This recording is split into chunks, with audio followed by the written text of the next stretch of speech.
Hello, everybody.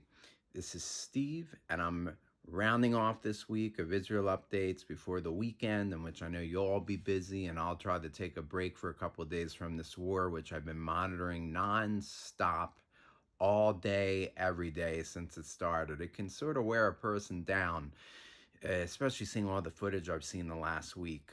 So, as you probably will take the weekend off from these updates, I intend to take the weekend off from making them, and I'll see you again on Monday.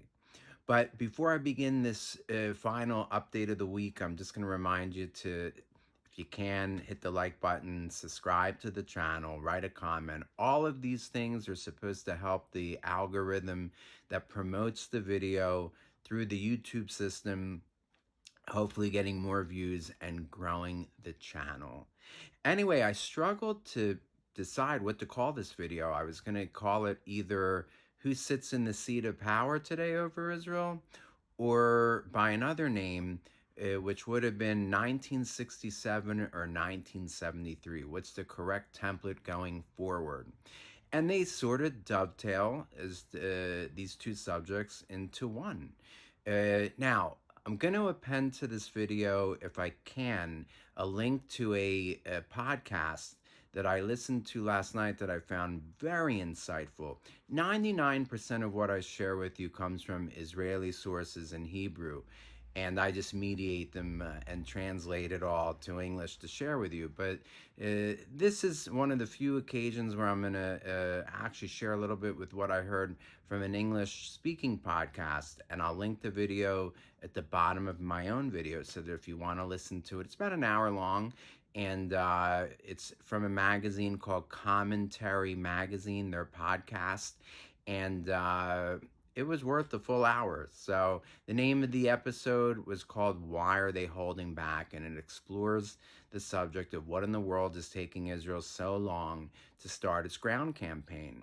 The war began officially 2 weeks ago. And from the very beginning, we were told that it would involve a ground campaign. Why isn't that ground campaign started yet? Well, there's many reasons for that. One of the reasons was that the Israeli army was caught by surprise and was caught in a shortage of equipment, particularly 50,000 ceramic plated bulletproof vests that it would like to distribute to its frontline infantry soldiers. It was lacking. In the last couple of weeks, the United States has done its best to ship and make up for the lack thereof to supply Israel with that windfall of 50,000 bulletproof vests.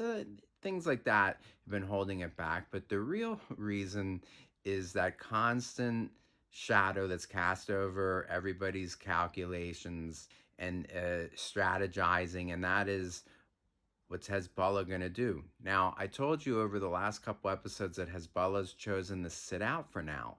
And I said why yesterday, or at least I gave the various signs out there in the field of how we know that they're standing down, that they haven't called up their own reserves, that they haven't evacuated their border settlements along the Israeli border, and they haven't raised their own alert to a higher alert, which would presage a Hezbollah attack. Okay, none of these things have been done yet. So Israel interprets this as Hezbollah for now sitting off to the side. But the problem is this, and hence now I'm going to mention why I was going to call this video 1967 or 1973.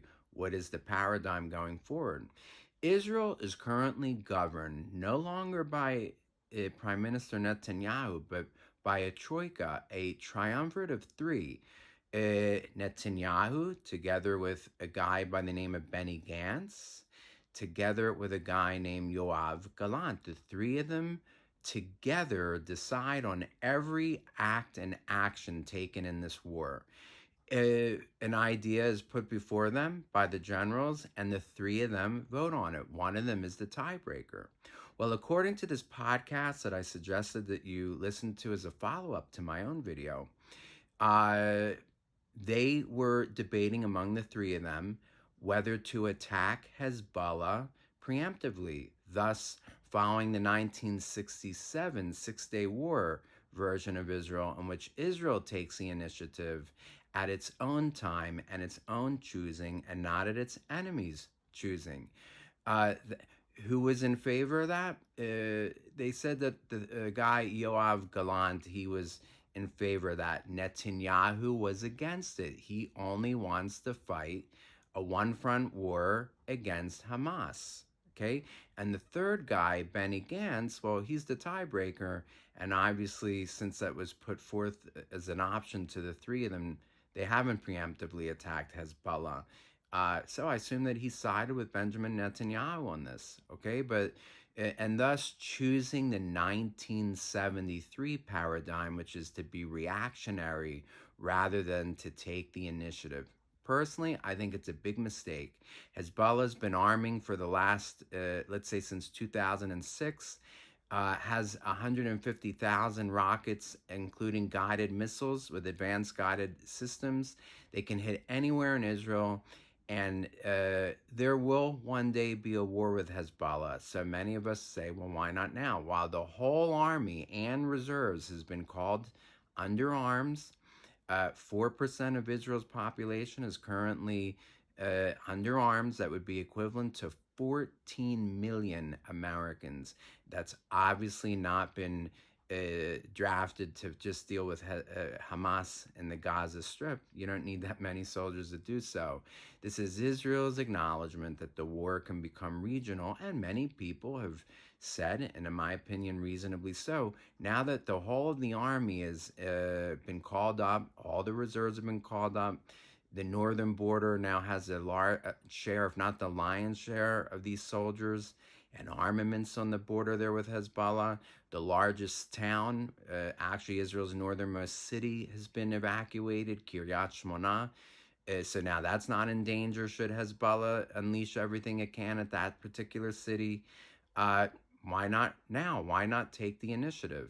Well, this gets into the issue that I've raised in some of my previous videos, which is the question related to Netanyahu's nerve. Does he have what it takes to take the initiative and be decisive in these moments of decision? Okay, is he willing to go for the knockout at some risk, obviously? Okay, we all know that if there's a war with Hezbollah, there'll be many casualties, definitely on the Israeli side as well as the Lebanese side. Lebanon will be knocked into the Stone Age. But that war is coming no matter what. And therefore, many of us, including myself, say, why not do it at a time of Israel's time and choosing, while it still has some advantage, and not at a later time when Hezbollah has the advantage of the army not having this many people called up to reserve service and not being on this state of alert, and all of the Israeli cities being fully populated up north. So Israel, unfortunately, is currently chosen the 1973 Yom Kippur War paradigm of reacting rather than taking the initiative. Now, why are they doing this? Is it just Netanyahu's nerve? Well, the Israeli media has strongly suggested that while President Biden was in Israel, he asked of Israel a few things, namely to grant humanitarian aid to Gaza. He was very insistent on that. And it's also believed that he asked Israel not to open a second front in this war with Hezbollah unless it's attacked by Hezbollah. It's very possible that he asked this of Israel, and that basically Prime Minister Netanyahu, along with Benny Gantz, have decided to honor that request, even though that may not be to the best of Israel's advantage going forth in this war. So that's a brief update to close off the weekend. And again, to review, I raised the issue of who's controlling Israel today. It's a triumvirate of three: Netanyahu, Benny Gantz, and Yoav Gallant.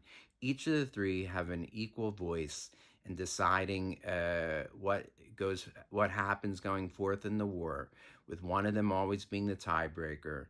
A couple days ago, they were presented with the issue. Somebody raised the issue whether they should just react to being attacked by Hezbollah in the future or rather take the initiative.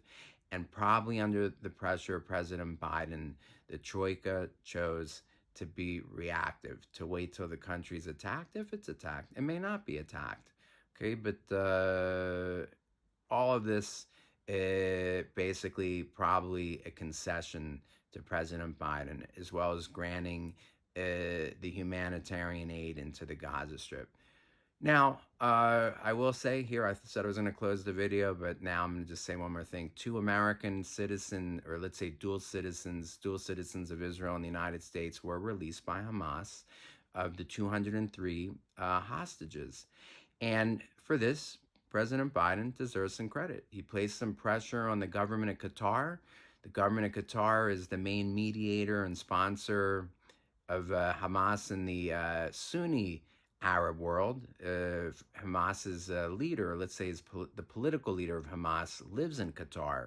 Qatar basically grants him a place of sanctuary there. And under the whatever pressure President Biden placed on Qatar, or whatever he asked of them, remember that the American Navy has a huge fleet based there at Qatar.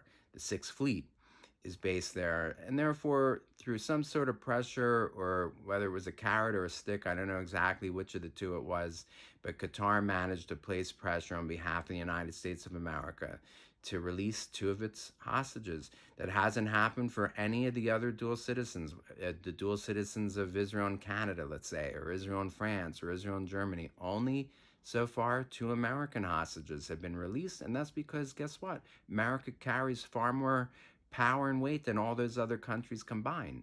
And it used that power to convince Qatar, to convince Hamas to at least let these two go. And maybe it's the beginning of a trickle of more to be released in the coming days. Anyway, thanks for spending the last few minutes with me, and have a great weekend. And I'll be with you again starting next week when we're all back. I won't be back to work. I'm currently unemployed by this war. But when you're back to work and free from whatever fun you were having over the weekend and church services and stuff like that, and you're tuned in again to Israel, I'll rejoin you for these updates. Until then, guys, stay safe, stay alert, be vigilant, and have a great weekend. Bye-bye.